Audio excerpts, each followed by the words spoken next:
Welcome to Last Call, powered by Speakeasy. I'm your host, Jamion Christian, and today we are joined by guest Kevin Sutton.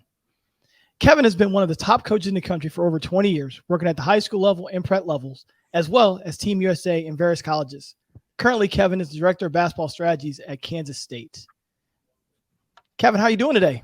Jamion, I'm doing fantastic. Thanks so much for this opportunity to have me come on and speak easy. And you and I go a long way back, and just always, anytime I have the opportunity to speak to you, I'm always honored. So, thank you so much for having me on tonight. I love it. When we were talking about potential guests, I thought you would be perfect. The platform we're trying to build here at Speakeasy is one where we can help others learn through other coaches and just try to build this connectivity is so important for us. We talk about relationship, we talk about things being built through relationships. And so many times in our game, the people that can help us the most might seem so far away from us. With your level of knowledge and expertise, again, I'm thrilled to have you on here today. Talk a little bit about, you've obviously had an incredible journey through it, but let's talk a little bit about what you're doing there at Kansas State as director of strategy. It's obviously an exciting new title. You're going to be great at it. Just talk a little bit about some of the things you get to do. Again, being out in front of a few things. Talk a little bit about that. Oh, absolutely. Jamion, this is a great opportunity for me. This is not a good one. This is a great opportunity. Coach Tang and I go a long way back, 25 odd years. Met him first at 5-star basketball camp. You've worked at that camp and you know what it's about. And so met him 25 years ago and stayed in contact with him throughout his career at Heritage, and then he went on to Baylor for the next 19 years. And then I followed my path to try to reach my goals, in this collegiate game as well as the high school game. And so we just reconnected, and he's always thought highly of me, and I thought highly of him as well. And then when he had the opportunity to start his program here at Kansas State, he reached out and touched base with me, and he said, "Hey, I got a position called a director of strategy. It fits your wheelhouse and all of your skill sets. So I want you to really take a hard look at it and listen to what I have to offer." And you know what, Jamion, it did. It fit every one of my skill sets. Player development, which is my passion. My ability to scout and be out in front and almost like be an advanced scout, if you will, and take information from a funnel view and then narrow it down into a digestible amount of information, and then give it to one of our lead assistants who will present it to the team, and then be in charge of our scout team and help them to learn the offensive sets that the other team is running. So when coach calls for the scout team in practice, they can go right into it. And then also just being able to, with this, and now in the game, the transfer portal is such a big part of our game in our business. So being on campus on a daily basis to re-recruit and continue to recruit the players that we have, is really, really important. So all those type of things have just been, something that I'm super excited, to have the opportunity here and to help develop the strategy for us to build the program, help develop the strategies to help us win games.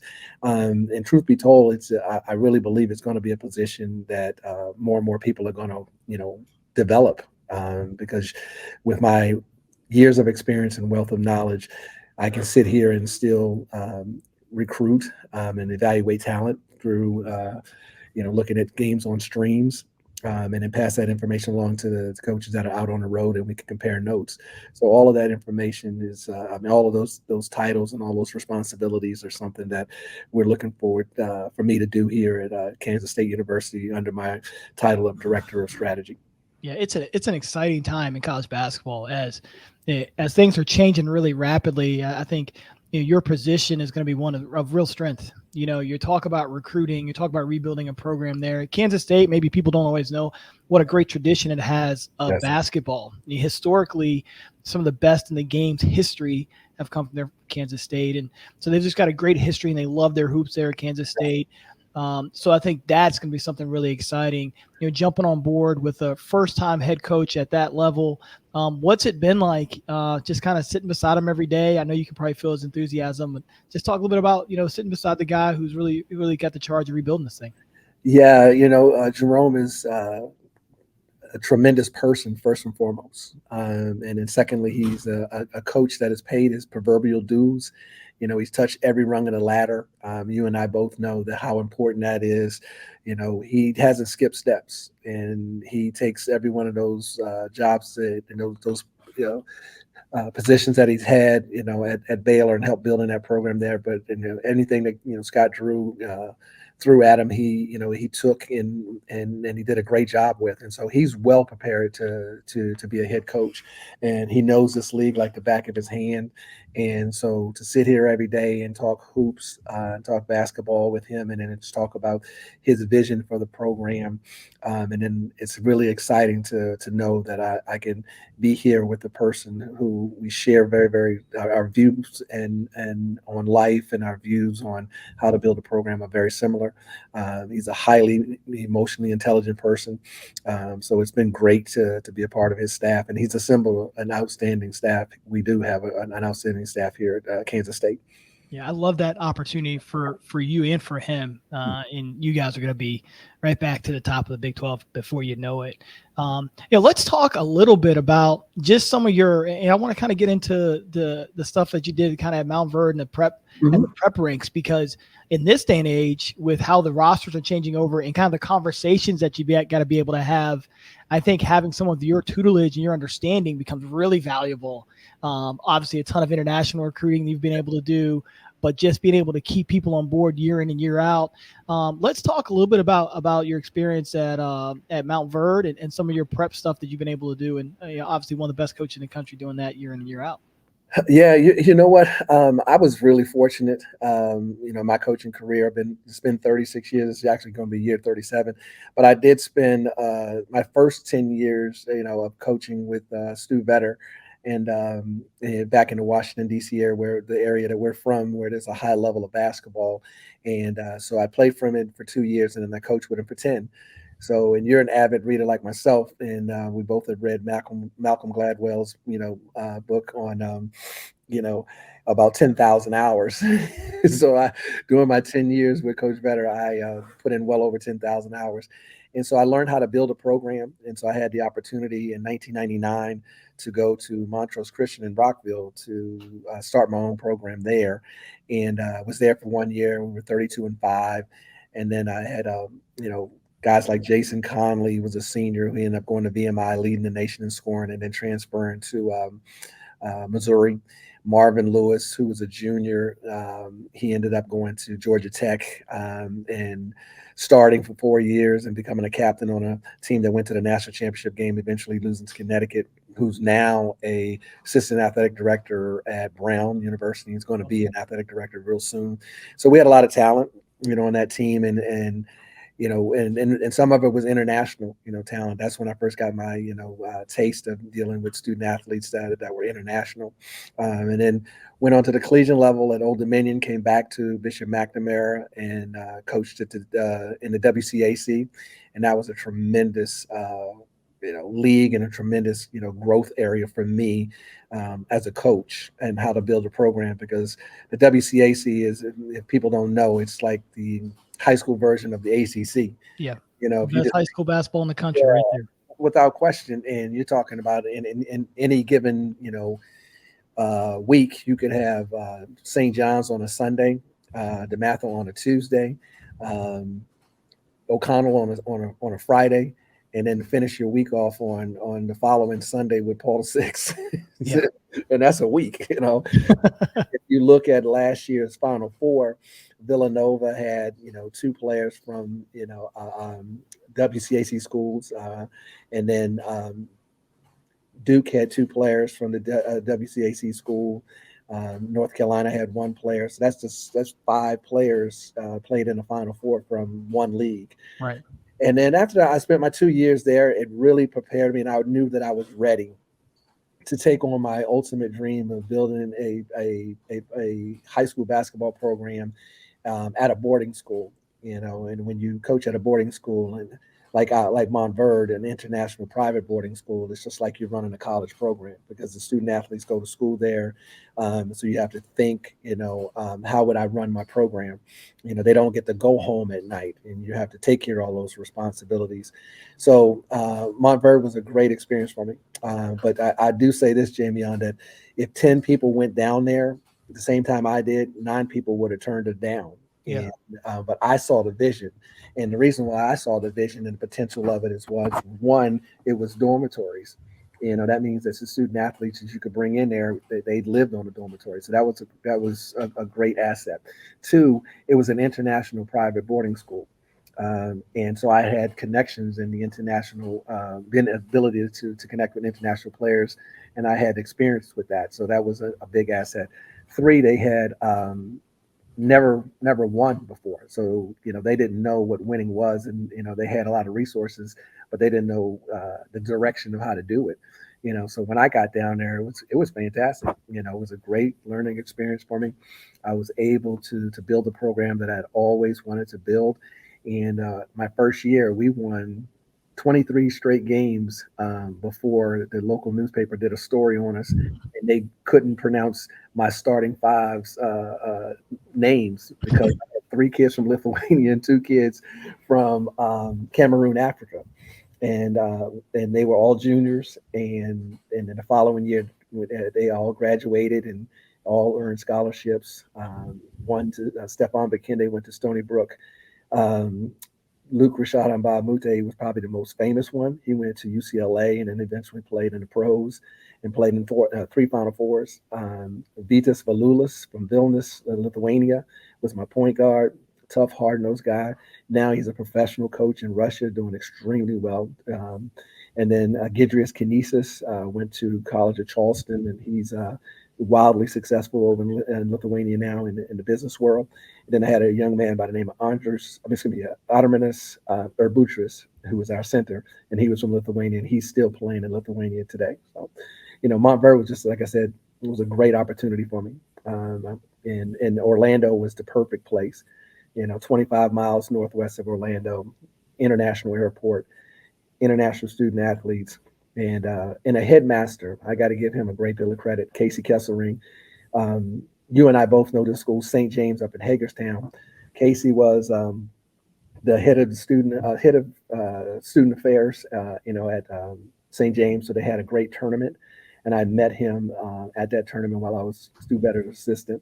And then he went away and became a headmaster, and eventually went to Montverde.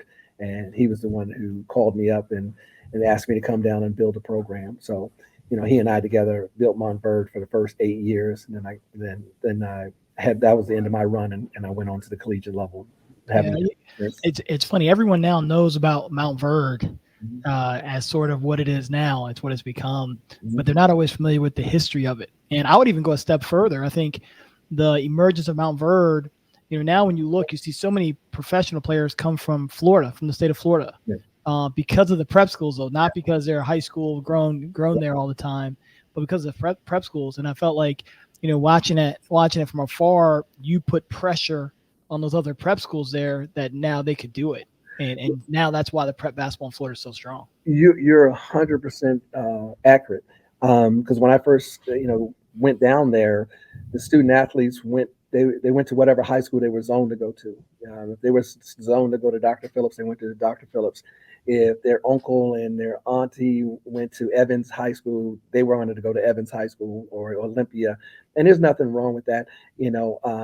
But what I did was I think I helped without question change the emphasis and raise the bar, you know, with what I was capable of doing. People don't realize every year for 8 straight years, I had to go up to the Florida High School State Association to explain to them that I was not going to take any players from other schools, and that I was not interested in competing in the high school state championship, which offended them at first. But when they realized what I was trying to build and what I was trying to do, they recognized it. And now what we did at Montverde is a byproduct of what you see with all the prep schools now, IMGs, West Oaks Academies, DMEs, and all these different academies, not only in the state of Florida, but on a national level.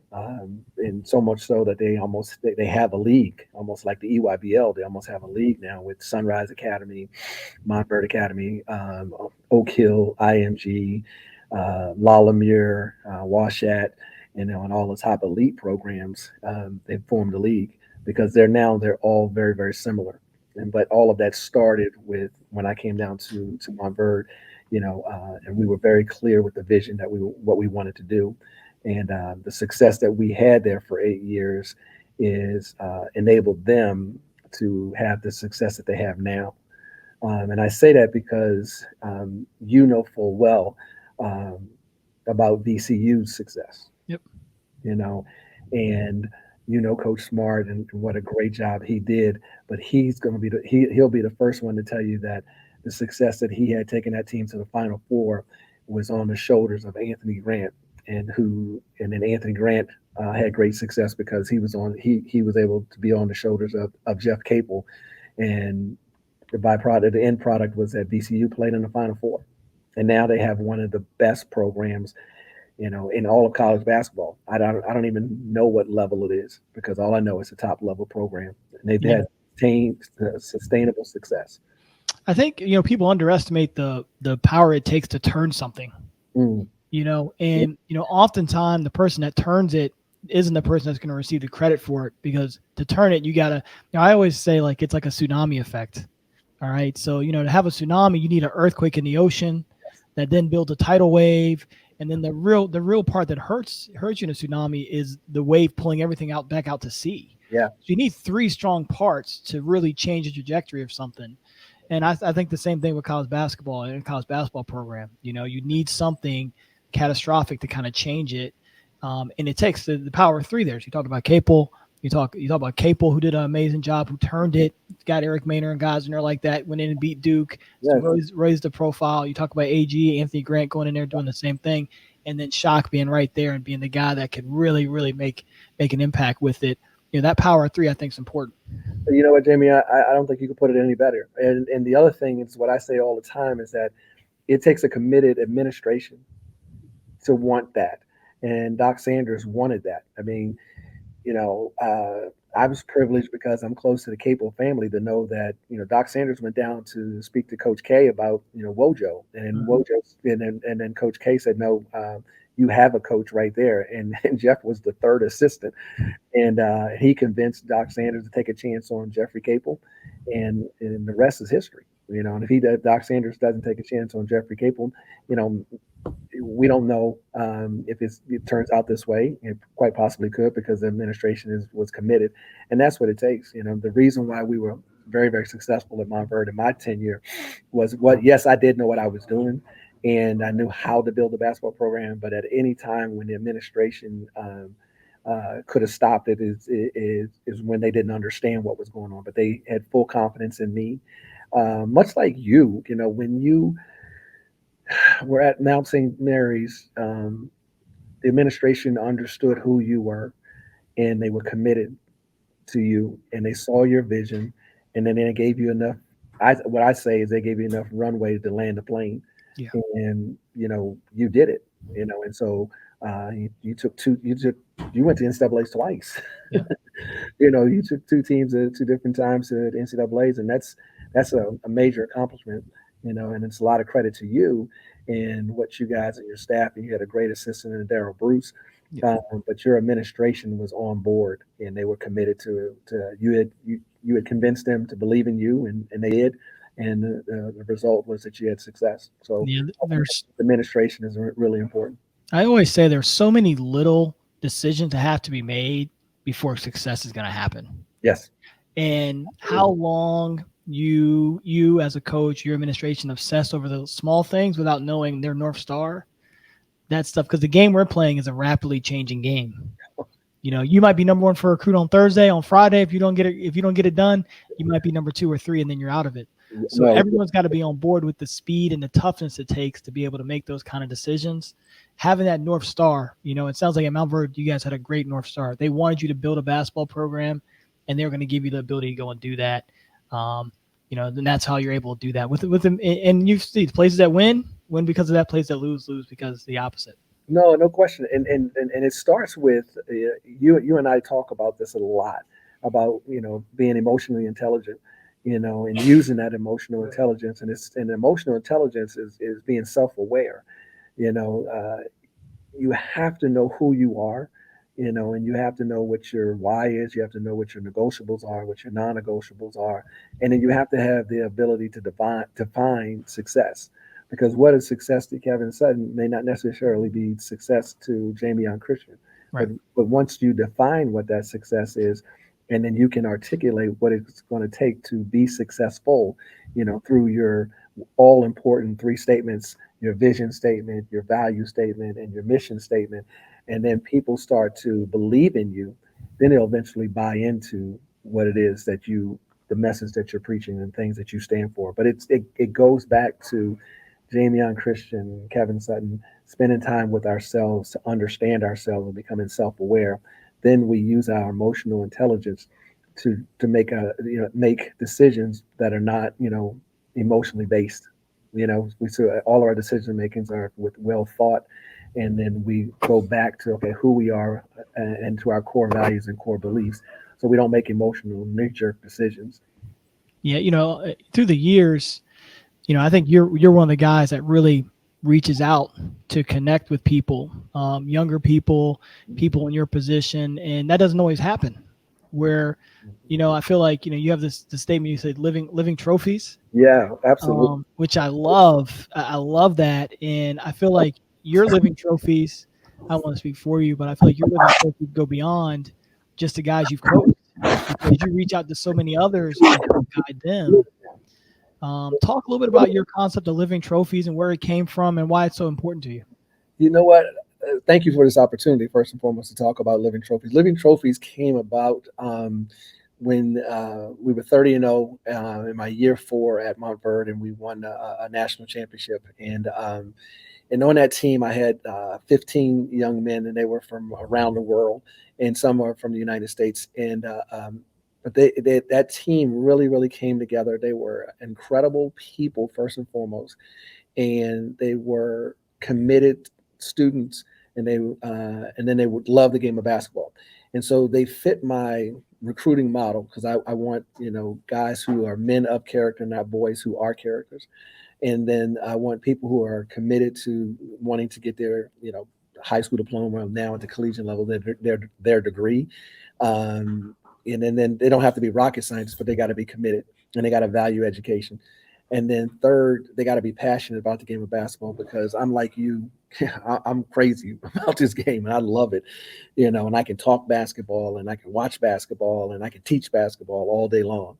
And then the last thing is I wanted people who celebrate diversity.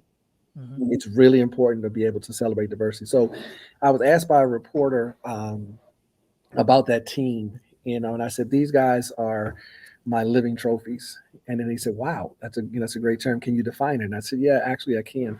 A living trophy is a person that allows you to get to know them and hear their dreams and hear their what they're trying and their goals and what they're trying to reach, but they allow you to impact their lives.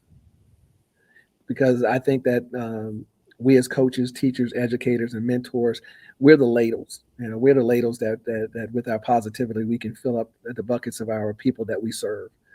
And so a living trophy is a person who allows themselves to be coached, allows themselves to be mentored to, allows themselves to be loved and served, and their lives to be impacted. Because when we take the opportunity to pour into them and hear their dreams and help them reach their dreams, and because they are living beings, then they are become our trophies. You and I both have won a lot of actual trophies that we put in a trophy case. And I always tell this story that when you win a championship, we put that trophy in the case, and then we come back 10 years later to reenact that picture, or 15 years later, or 25 years later. Well, what first thing we got to do is go to the trophy case and we got to wipe that trophy, take that trophy off, and we got to wipe the dust off of it because it's been sitting in one place. But when we take the opportunity to impact the lives of our student athletes, then we can change their lives, and then we can pour into them. Then they become our living trophies. And on that particular team, um, all of those young men went on to play collegiate basketball. All of them are wildly successful. Several are still playing professional basketball. Uh, some of them are accountants. Some guys are working in the business industry, but they're all successful. Several of them are husbands and have children of their own.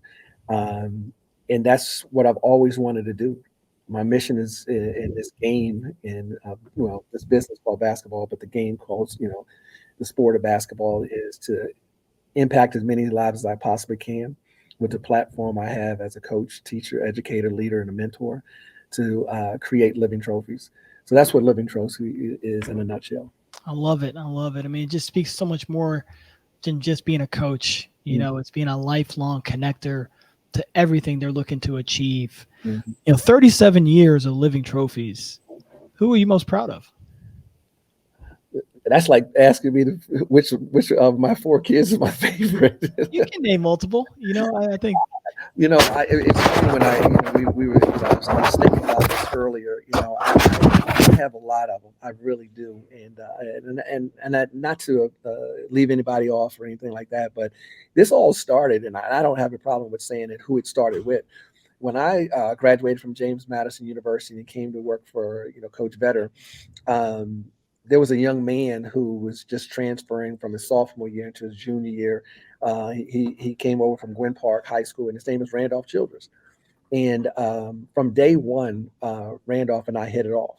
We were kindred spirits, and we still remain kindred spirits. I literally talk to him every day. He's been at my wedding, and I've been a part of his wedding. Every success he's had, I've been a part of, and every failure he's had, I've been a part of, and vice versa.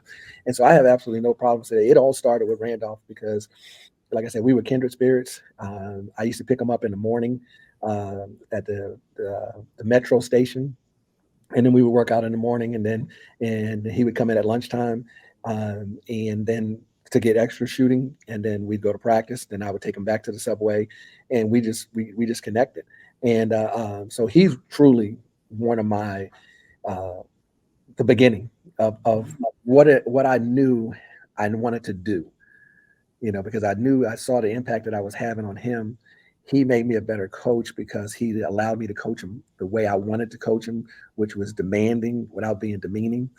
He forced me to become a better coach because there were several games where he would come over and just say, "Take him out, put him in, and we're going to win." And I would like, "All right, let's go," or we would be down 20 points with like 5 minutes to go in the game, and he would be like, "Hey, we're going to win." And I'd be like, "Well, start playing and we will win."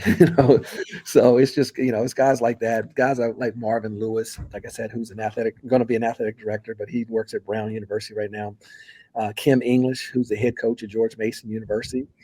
LD Williams, who's video coordinator with the Brooklyn Nets. Steve Chiangang, who is the video coordinator for the Boston Celtics. Guys like Vitas Valulis, who's an assistant coach, a skill development coach, a team in Russia who won a championship. Josh Merkel, who just this year was Division III national championship team, won a title there. And even Marty Keithline. Marty Keithline was my successor at Bishop McNamara. I handpicked him. He was my freshman coach, and I picked him to succeed me when I left to go to Montverde. And now this past year, he was won the regular season championship at Bishop McNamara in the WCAC.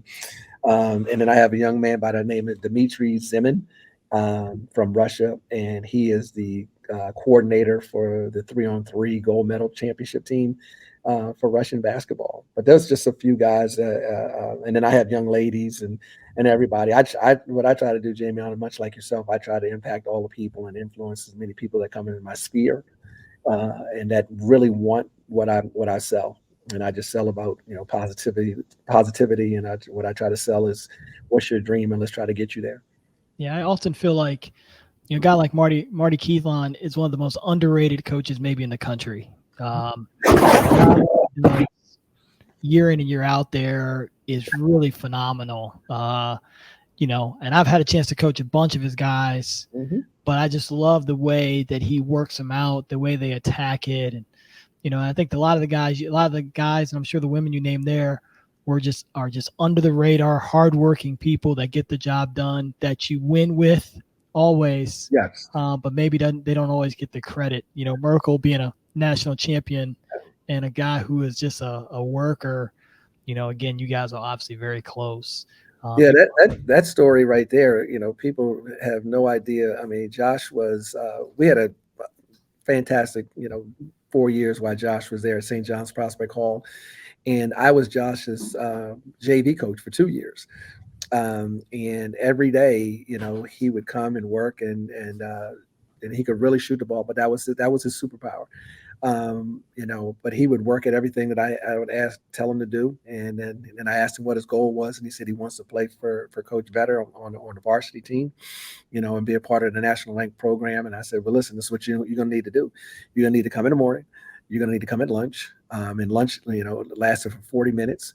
And I said, you need to shoot for 30 of the 40 minutes and then race downstairs to change your clothes and go to lunch and go to class, eating a sandwich.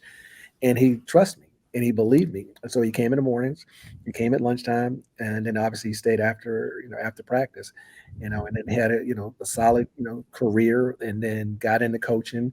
And now he's won a national championship. And I can be totally honest with you to tell you that I am not surprised. I am more proud than surprised than I would be surprised.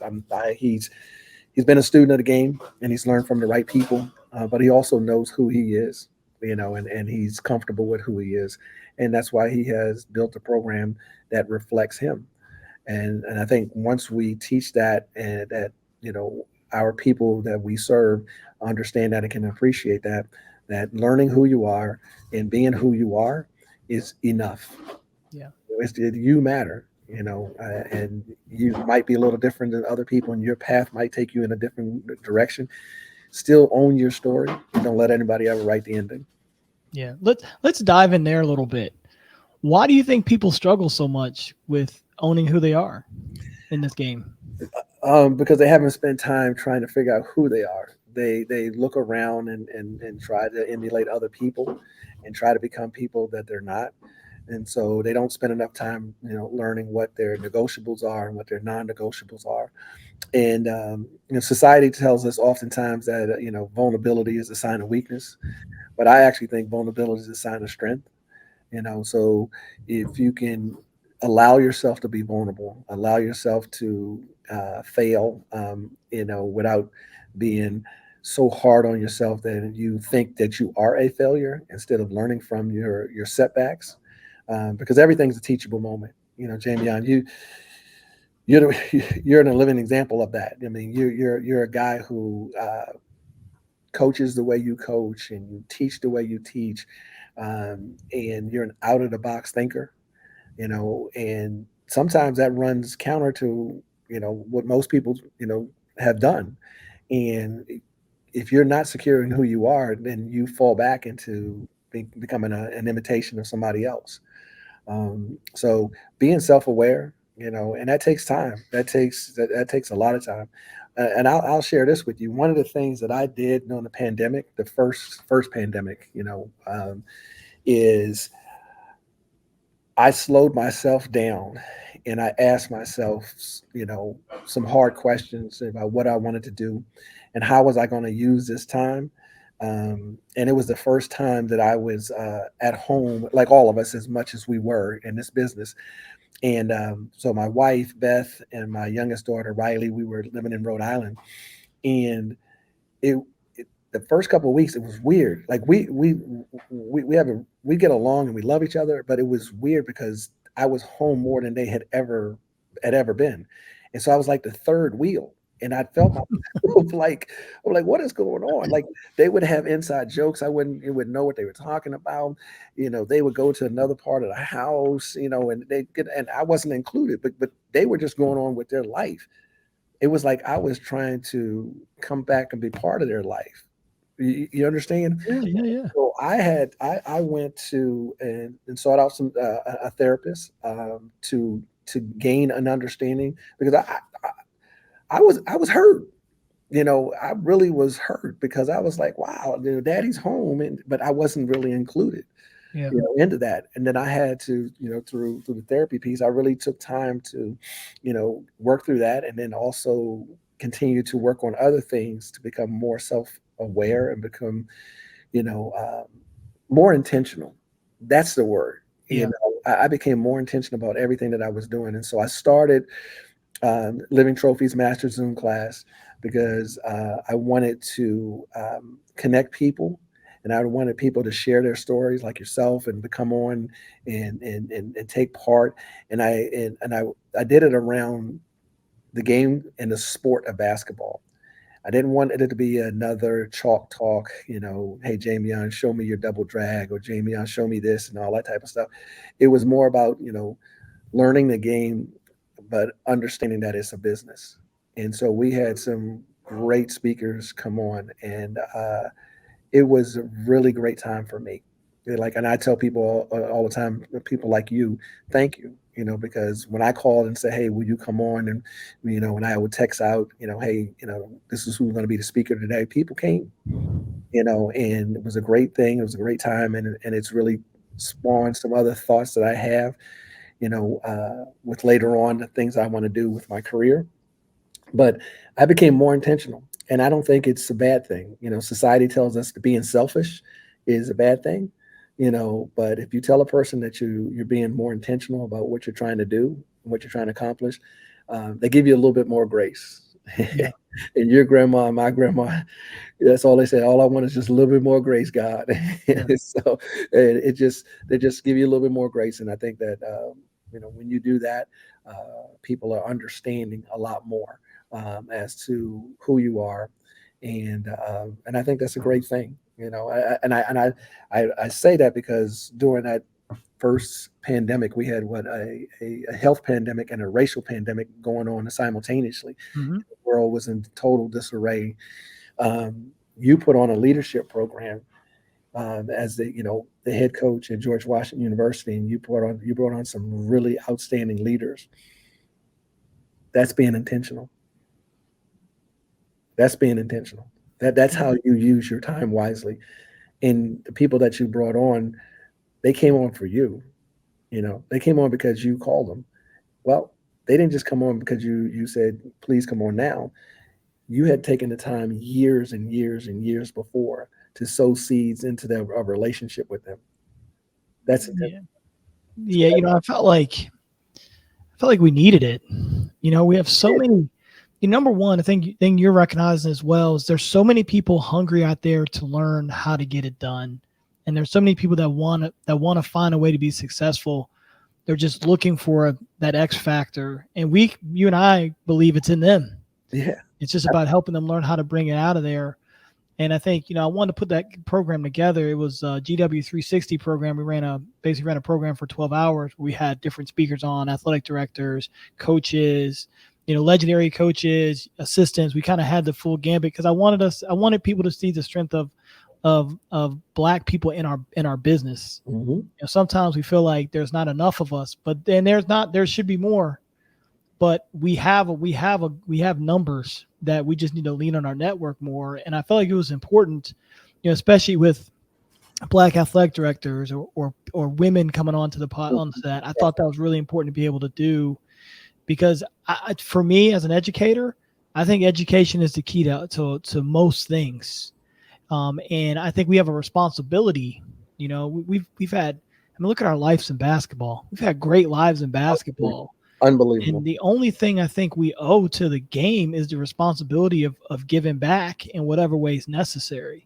Like now we've got NIL, which is great, but are coaches going to bring people in to help these guys know how to manage their money, or are they just going to push it away and not educate them? Yeah. The power is in the education of the money that they're going to be able to bring in and how they can use that to change their generations going forward. No, absolutely. I mean, we were both in the A10 at the same time, and I happened to serve on um, the committee who started, A10 Coaches for Change, and our three pillars was educate, and empower and evolve, and that's what you have to do as a human being and as a person. You got to continue to educate yourself, and then after you educate yourself, then you got to empower yourself and empower other people to use that their level of education and use their position, to make things better. And then finally, you got to continue to evolve. I mean, we have to continue to evolve as a human being, continue to evolve as this game continues to change and this business continues to change. You got to continue to evolve, or you're going to get left behind. And then you can be bitter, because you didn't stay aware or evolve with the business, or they evolve as a person, then you just become bitter. So I couldn't agree with you more. The one thing that I wanted to continue to share with people is, my wife is white, my children are biracial, and so for me and a lot of people in my position like yourself, what we have to do is we have to continue to preach to our children that they don't have to make a choice, Right. and they shouldn't have to make a choice, because we're part of the human race, and so we have to, on a daily basis, pour into them and make sure that they are they're self-esteem, and they're self-aware, and they understand who they are, and they understand that they matter. If we do that and we do it the right way, then we're creating citizens that can continue to educate, empower, and continue to evolve. you Yeah. know as guardians of the game, you and I are two people, but we do take that position, and you use the word responsibility. There's no other word that you can use. It is our responsibility. It's our responsibility to do like our grandmothers told us: leave every place better than you found it. Absolutely. Absolutely. Every single place better than you found it. And if you can do that, and if I can do that, and all of us, try to do that and do it, then guess what? We can continue to evolve. Yeah. We can continue to make this game, or make this business, and make this place called Earth a better place. Yeah. I think people get so caught up in perfectionism, right? And trying to get it exactly right, which, I think you want to sharpen your axe as much as possible. But, it's like when someone loses a job, for example, Mhm, right? You've known this person for 20 years, mhm. everyone's like, man, I just don't know what to say. But if you just say, hey, thinking about you, Yeah, because you are, yeah, I'm thinking about you, I'm here for you, yeah, anything there just goes a long way.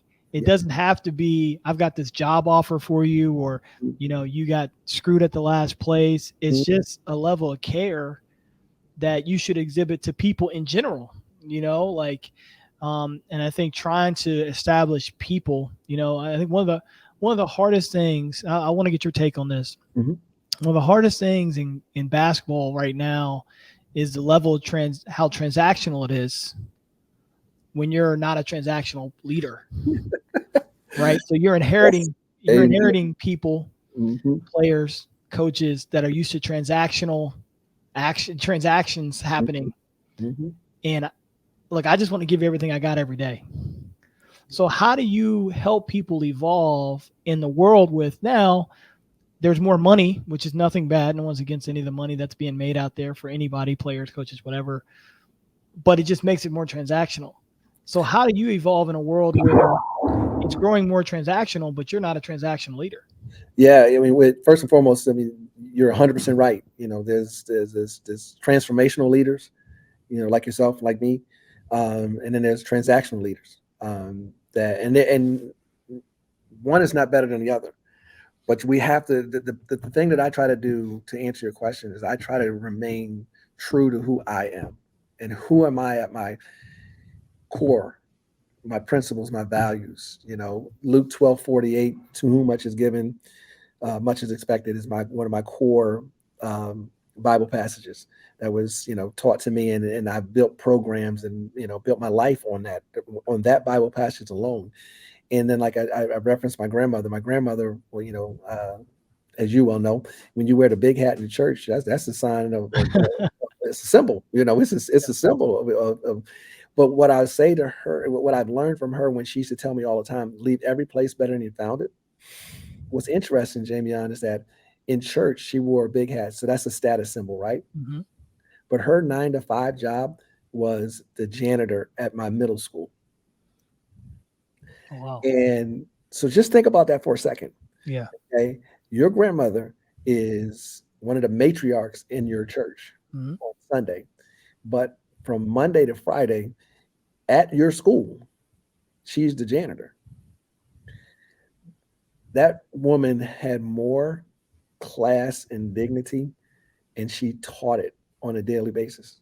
She, she wore her janitor's outfit, and she did her job as if she owned the school. It was her school. And she always said, leave every place better than you found it.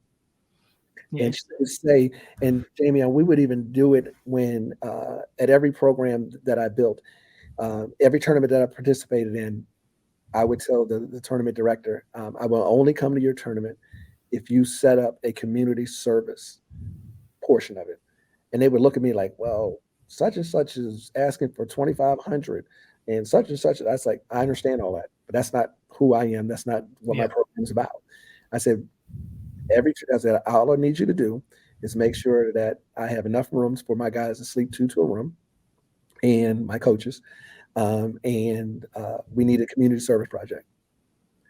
And so we just did it. And I wanted to always teach that community service was important, as service was important. Hmm. And one of the things that we did, and it's might some people it might be corny, but when you're 17, 8, 16 years old and you're in a boarding school and you're far away from home and you're tired of eating the cafeteria food and you get to go on a road trip and you get to have McDonald's or Wendy's or Chipotle or anything like that. You kind of compete with that stuff. So one thing that we did was when we went on the road trip, uh, we had we would go back and determine which room was left best because I always share with my guys. I would say, listen, you don't know if the person that is the maid that's cleaning your room, that's somebody's mom, Yeah. somebody's auntie, that's somebody's grandmother, that's somebody's sister, because that was my mom, that was my grandmother. Hmm. And so I said, we're going to always leave it better than we find it. We're going to leave every locker room better than we find it. And those are the mantras. So you ask me, how do I do it? I just try to stay consistent in who I am. And I recruit to that and I attract people that want their lives to be impacted. Yes, you got to accumulate talent, you know, but I have a very difficult time being transactional. Yeah. You know, Really, really difficult for me too. it, And when you're at that position, sometimes you gotta make a transactional decision. yes, yes, And you that's do. really hard for young people to understand that I can be the guy that loves you every day, hugs you every day. When we cross his lines, we've got to make a decision that's best for the team. And that can sometimes be difficult for young people to understand, in a quick, I mean, we got quick turnarounds now. You got Yeah, a freshman can leave at the end of the year. yeah. That, It might not have enough time for him to understand the growth of it. no, you're 100% right. It's that roster management is something that has to be worked on every single day. And recruiting is like shaving. If you miss a day of shaving or 2 days of shaving, you kind of look shabby. I know everybody started growing beards during the pandemic, but if you miss a day of recruiting, you fall behind and you start look shabby. Yeah, so I continue to try to stay who at my core principles, my core values, and try to stay who I am, but understanding that we love this game that we both love very dearly that we got into, but there is a business side to it, and you have to be able to separate those two from time to time. So, Jamion could want to be, transformational leader, but there's are times where he has to make a decision when he goes into a gymnasium and sits down on the bleacher. You're making a $250,000 decision. Right. Should I give this kid a scholarship or should I not? And why am I giving this kid a scholarship and why am I not giving that kid a scholarship? But what do we know? The student athletes have options too. Right. Got options too, and they're Right. getting a lot more of them than we do as coaches. So you just have to try your very best to stay true to who you are, and at the appropriate time in the appropriate setting, you make a a transactional decision. Yeah. But at the core, you're about transformational leadership and continue to do that and impact as many lives as you can because you can't reach them all. You can't reach them all. I've as many people's lives that I've impacted, I have not impacted a lot of them, because again, it goes back into believe in, which leads to buy in, and you had that same experience. I mean, Yeah. you poured into this person and they believed in you and then they bought into you and you poured into this person over here that happened to be at the same time in the same space in their life, and that person was like, you know what, I'm not buying I'm Right. not going to believe in coach, and I'm not going to buy into what he's selling me, Yeah. and so you can't save them all. You can only try to do your very best, and I know that you do that at a high level. Yeah. You talked about your mother a good bit as a person. I can tell she had a great influence on you. Who else along the way had a tremendous influence on you in the person you've become? Um, so in my coach better, I had great coaches, Jamie. I mean, just not good coaches, man. I had great coaches when I were a youth and I was, going through middle school, elementary school to middle school. I had great coaches at all levels. I played football. My dad was my first football coach, and he taught a great deal outside the game of football. And I had that the luxury of being his son. I call it left ear wisdom. When you're driving down the road and you're sitting in the passenger seat and your father is driving, he's speaking into your left ear, and you may not understand it at age 12 when my dad spoke in many parables as Jesus himself sometimes, and I didn't quite always understand it. He would say, for example, it'd be like if you're walking down the street and you see a turtle on top of a fence post, he didn't get there by himself. When you're 12, you don't know what that means. You know what I'm saying? Or if he says, an apple doesn't fall too far away from a tree unless it's on a hill. It's like a horse. You can lead a horse to water, but he won't drink until he's thirsty. But like age 12, you have no idea what Right. that means. But as you grow through life and you hear him all the time, and he's standing on your left shoulder and he's talking into your left ear, and it's all wisdom. And he stopped going to school in the eighth grade. So I tell everyone that I had the blessing to learn, left ear wisdom from a guy who stopped going to school in eighth grade, but he was one of the wisest people that I ever met. But I had a mom who could interpret that, because I would come home and get out of the car and I would say to her like, I have no idea what he's talking about, zero, about some turtle on a fence post, and I'm like, what is he talking about?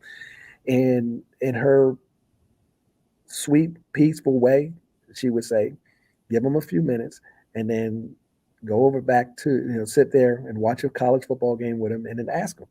And it was the perfect thing. So we had that relationship. So I had great coaches that poured into me and that took a vested interest in me. Um, my AAU coach, Reggie Kitchen, came down from Philadelphia, and so he was so streetwise, and he had coached, a lot of players out of Philadelphia that were big time players at the time. And he would just share stories with Tommy Amaker, myself. Tommy's my first cousin, and he would share stories with us. And then he would just take us around. He'd take us around DC. He took us to play up in Philadelphia, up in New York, and we won the 17 and under national championship. Tommy Amaker, Michael Jackson went to play at Georgetown. Billy King played at Duke. Tyrone Shaw went to Oklahoma. Derek Sims went to Virginia. These are some names. They were really good players. And but Kitchen his name was Reginald Kitchen, and he made us believe that we could do it. And AAU was different, Jamion, then. We were called Northern Virginia All-Stars because we were all from Northern Virginia. It wasn't like you could take a kid from here, take a kid from here, and make a team. Right. We were all from the same. We competed against each other during the regular season, and then we formulated a team, and he coached us. But he took us all around. We won the 1700 national championship down in Conway, Arkansas. And we took a bus from Virginia, and we raised all the money through car washes and shoot-a-thons. And you couldn't have told us that we weren't big time. You couldn't told us. You couldn't have told us that we weren't big time, and that we weren't, living experiences. Because he made us believe that we were big time. He made us believe that we could beat Del Curry, Steph Curry's dad, who had 52 points with no 3-point line. He made us. He's like, we're going to win this game against Mark Price and Wayman Tisdale, for the national championship, and we did. So I had great coaches, man, going up, and so I knew I was going to get into coaching. And then Coach Vetter, Stu Vetter, who's a Hall of Fame coach from the DMV, only man has taken 3 different programs, Flint Hill, St. John's Prospect Hall, and Montrose Christian, and won 3 different national championships at 3 different schools. which is tremendous. Right. So I played for him for 2 years, and he changed the trajectory of my life. I was going to Falls Church High School, a public school, and then I went over to Flint Hill for 2 years, and I was able to earn a scholarship at James Madison University, and that changed my life because that's how I was going to get to school. My mom and dad, they did the best they could, and everybody in my family to that point had only got a high school diploma. So I had the opportunity through the game of basketball to earn a scholarship, and I'm the first person to go to college on a scholarship, and the first person in my family, to graduate. And I wear that as a badge of honor, and because I had a great deal of responsibility, and Coach Vetter he changed my life. And so then when I had the opportunity to come back, to work, with him and for those 10 years, it was just a great experience. So as a person, those are the people that have had big impacts on my life. As a coach, Coach Vetter, he was so organized. He loved Dean Smith, and we ran our program like a college program. That's that way. When I went to James Madison, I was so ready for college. I knew how to practice because our practices were long, like college practices. We had running program. We had all this type of stuff. We were lifting weights in high school. So when we got to school to lift weights, it was just like second nature. But John Thompson, big coach. I was a young kid growing up in the area, and I watched him build that Georgetown program into, the brand that it is today. God rest his soul. But he was such a huge force, literally and figuratively, that cared so deeply. I think his book should be required reading. I Came as a Shadow by Jesse Washington. And then to have the opportunity to go back and work there under JT3 with Big Coach still alive and hear stories that I knew before, but I got them from firsthand from his lips to my ears, and just the things that he stood for that are just amazing, that are that change society.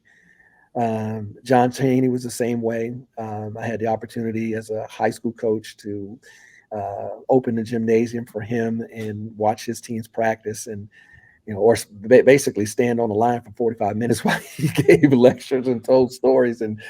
But they were so relevant. They were just so relevant, and they were just right on point. And then he too was a man who had stood up, and then stood out, and that it was okay that we have a responsibility, and that he was a guy that was poured into his players because he saw them as people first. Tommy Amaker, TA, I think he is, and I'm biased, but I think he's one of those transformational coaches and people in our game today. Um, he changed the Ivy League, Yeah. but he did it in such a way that was all class and all dignity. He didn't go in there screaming this is this and this and this is how we're going to do it and everybody better get on board. Everybody had to realize that he was a force to be reckoned with, and he did it in a such a way that everybody said, "Wow, we can do this at Yale, we can do this at Brown without sacrificing our academic integrity." We can start to attract the top level basketball student athletes because they can get into our school. Um, they didn't have an Ivy League, didn't have a tournament. They didn't have a tournament. And those are things that Tommy Amaker has done. To at Harvard University, and I love him for that because it helped me define myself to know that when I was at Montverde, that I wasn't going to, in order to win, I wasn't going to, longevity was going to be important to me. And Mm-hmm. I was going to do it in such a way that I was going to be successful for a long time. And I didn't want to cut each square and turn it into, each square and turn it into a circle. I was going to do it the right way. I was going to touch every rung of the ladder.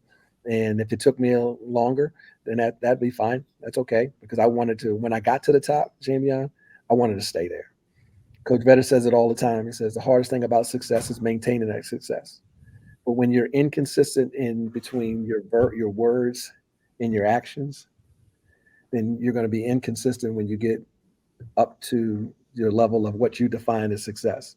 You're not going to know how you got there, and you're certainly not going to know what it's going to take to stay there, because you're going to be inconsistent. You're going to, oh, let me just take this player. I know he's a bad kid, but he can really help me win, and he does. He comes and he helps you win. Okay, but then maybe you upset several people in your administration. Right. Right. So sometimes it feels like you won, but you really lost.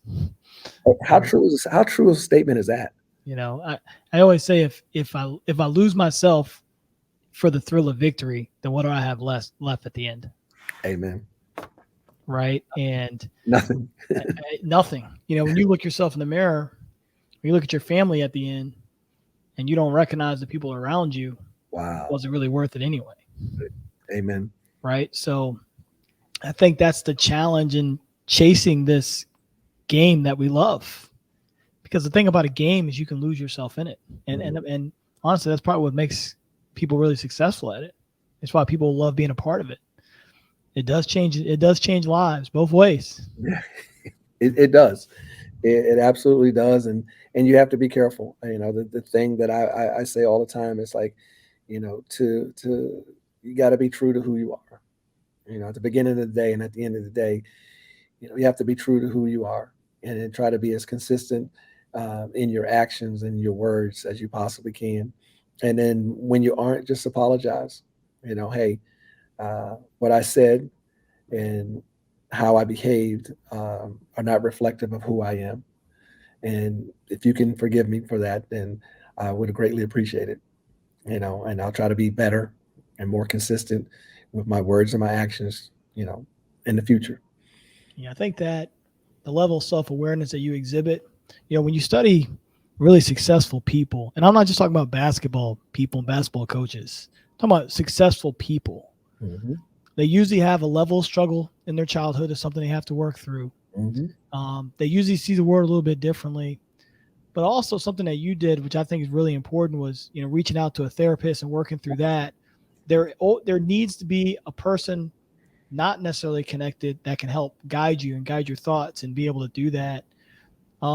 If you feel comfortable, just talk a little bit about the awareness to be able to go and do that and how it's helped you. Yeah, I'm zero shame in that at all. Well, first and foremost, I mean, you and I both know that statistically speaking, males, African American males, and athletes are usually the people who don't seek out counseling, okay, or seek out a therapist, or seek out someone that can help them from a mental standpoint. More and more, we're seeing more athletes come out, and talk about the mental health issues.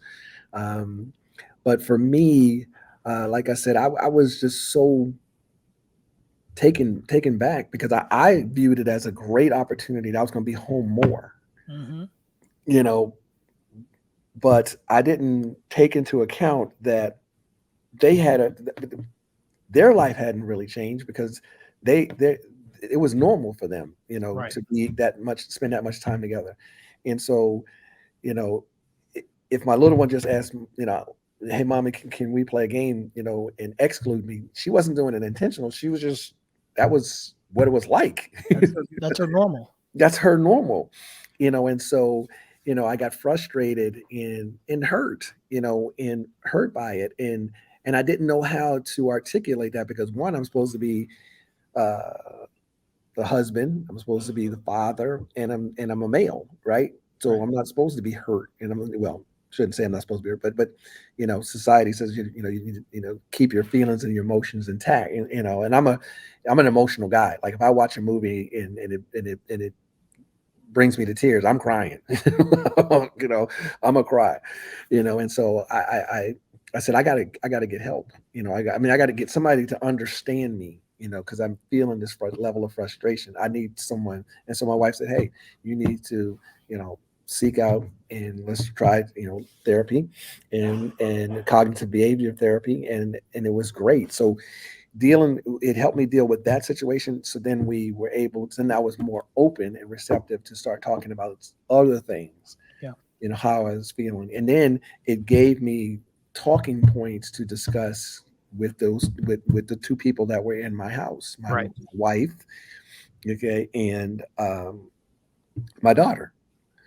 And so when we would go on long walks, I was able to talk about those things, and it's really been really helpful. I mean, it's not always one of those situations where you got to go and they totally dive into your childhood and you bring up all those past memories. It's some of that, but it's not totally all of that. Right. But once you get past the shame, and society does shame.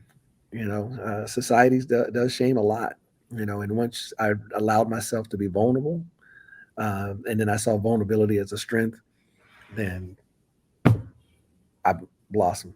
Yeah, I say that because like I'm a huge proponent of therapy, and huge. I mean, I've been probably doing it for 7 or 8 years. Yeah, so I'm like a big proponent of that, and I just know how much it's helped me be able to understand who I am, and being able to live with whatever consequences of whatever that is, and being who I am, and I think it's huge. And one of the things, I think right now in NCAA they're talking so much about mental health, and something I did a year ago because I recognized what was going to be going on with our team. I just watched it. Like you said, we were fighting two wars. We're fighting a racial war on American soil. We're fighting that. We're fighting a pandemic. I watched our players and how their interactions started becoming, and their interactions with me or with, it was like you're almost dealing with a different person. So after going through that in year number 2 at GW, I said, we're going to bring a therapist in, and we didn't have any money in the budget, like we didn't have any money in the budget for it. So I said, look, we're going to find it, and we're going to make sure these guys have 24-hour therapy if they need it. Because I think everyone right now is talking so much about it, but you're not seeing anyone putting together a program for it or putting a center together. Like if I was running an NCAA program right now, I'd want a center for mental health, where we can kind of track a little bit more and to see how people are doing and being able to check in. Because when you go through a pandemic, when you go through a racial awakening, which we all went through, there's a lot of things going on for young people who are still developing their brain and function and how they want to be able to attack life. Yes. And they're not always, at least grown women aren't always, don't always have the ability to know how to attack it. So I'm a huge proponent of that. And I just think it would help so many coaches to just have the ability to go and do that. And, there's no shame for me. Like I've had coaches on my staff that I've said, like, hey, you need to go and have therapy, not in a negative way, right? Because I wanted to help them become the best that they could become. Mm-hmm. Yeah. And I think that's so admirable of you, to take that approach. And that meant you had to allow yourself to be vulnerable in front of them as the head coach. You had to allow yourself to be vulnerable. Okay, say, hey, Kevin, I think you might benefit if you did a little therapy. So, and I'm looking at, well, Coach, why are you saying that to me? Well, at that point, you're going to let me know that you've done it. So you allowed yourself to be vulnerable. Again, that creates the level of believe in, and which leads to buy-in. I had a gentleman, and I've remained friends with him still to this day, Dr. Emmett Gill, who is absolutely tremendous. And he got an app called Athletes Talk. He's the best. He was at Texas, and he worked with Shaka when he was at Texas. And then now he's at George Mason University, speaking, and we talk on a regular basis, because he's in that space. He was in that crossroads of mental health and societal situations like we were in, which that the health pandemic, as well as the racial pandemic that we were involved in. That's a space where he resides, and he's very, very good, and he helped me understand and get to a person that was a cognitive behavior therapist that helped me. Like when we talk about responsibility, our responsibility isn't just to helping these guys know how to play or how to function amongst each other. I think that, and I take that with such great, and I think one of the reasons you and I get along so well is because we take that responsibility to the nth level. I always say, the way you measure whether all this mattered at all is if 20 years from now, something happens with somebody in the locker room. Do they pick the phone up and call someone else in this locker room? It doesn't have to be me. It doesn't have to be their best friend. When they're in a real time of need, do they have enough comfortability to pick up the phone and know that whichever teammate they're going to call 20 years from now is going to answer? Wow. And I think that's the real measure. Like what we're trying to, what we're trying to build isn't just a winning season, right? We're trying to build a winning life. Yeah.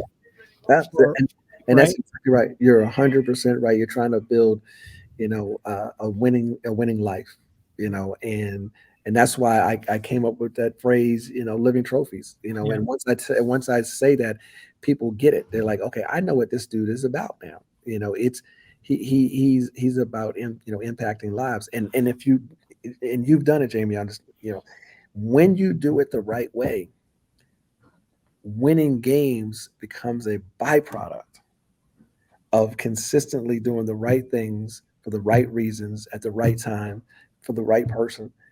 And then guess what? You start winning games because everything is like you said, a relationship, and relationship is about trust. You start winning, and then you can't lose because there is like the love is an infinity stone. Mm-hmm. It goes forever. All the other emotions can be love. If you truly love somebody, accept them who they are, and mm-hmm. good and bad, you can love them infinity. So, well, I want to finish up with this last question, which I think is great. And you've been so gracious with your time. You're always great. What are 3 things that everyone that knows you would say about Kevin Sutton? First and foremost, that I'm a Christian. He's a Christian man that loves to serve the Lord, and he's not ashamed of the gospel of Jesus Christ. He knows who he is, and he knows who he belongs to. Second, I'm a connector. I really enjoy connecting people and seeing that relationship become successful. I get a great deal of satisfaction, out of that. And then finally, I enjoy creating living trophies. I enjoy the platform that God has blessed me with, the talent that God has blessed me with, here as a coach, educator, leader, mentor, and then I believe in discipleship. So those are the 3 things. I'm a God-fearing man, I'm a sinner, but bought by grace, God's grace and mercy.